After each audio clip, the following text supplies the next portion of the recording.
জমা পড়েছে নাঙ্গলকোট থানার লুট হওয়া মালামাল। নাঙ্গলকোট থানার লুট হওয়া কিছু মালামাল জমা পড়েছে।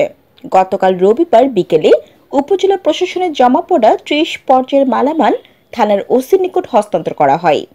গত ৫ আগস্ট বৈষম্য বিরোধী ছাত্র আন্দোলনে সাবেক প্রধানমন্ত্রী শেখ হাসিনা পদত্যাগ করে দেশ ত্যাগ করেন। এই সংবাদে বিক্ষুব্ধ জনতা সারা দেশে হামলা, অগ্নিসংযোগ ও লুটপাটের ঘটনা ঘটায়। বিক্ষুব্ধ জনতা নাঙ্গলকোট থানাসহ বিভিন্ন স্থাপনা ও বাড়িঘর এবং দোকানপাটে হামলা চালিয়ে ভাঙচুর ও লুটপাট চালায়। এ সময় থানায় কর্মরত পুলিশ সদস্যগণ ভয়ে পালিয়ে যায়। পরবর্তীতে নাঙ্গলকোট উপজেলা নির্বাহী অফিসার স্বাক্ষরিত এক ঘোষণাপত্রে গত ৯ আগস্ট তারিখের মধ্যে থানার আগ্নেয়াস্ত্র সহ অন্যান্য মালামালগুলো জমা দেওয়ার আহ্বান জানান। সে লক্ষ্যে বিভিন্ন ব্যক্তি রবিবার পর্যন্ত অন্তর ৩০ পর্যায়ের আসবাবপত্র ও বিভিন্ন মালামাল উপজেলা আনসার বিডিপি কর্মকর্তার নিকট জমা দেওয়া হয়।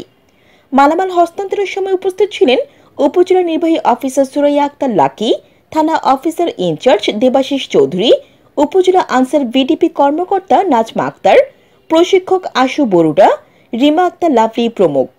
এদিকে নাঙ্গলকোট উপজেলা আনসার বিডিপি কর্তৃক ৩টি পাইপগান, ১৭টি বুলেট, চোরা ও হকিস্টিক সহ বিভিন্ন মালামাল উদ্ধার করে গত ৯ আগস্ট তাদের জেলা কার্যালয়ে জমা দেওয়া হয়েছে বলে জানান উপজেলা আনসার বিডিপি কর্মকর্তা।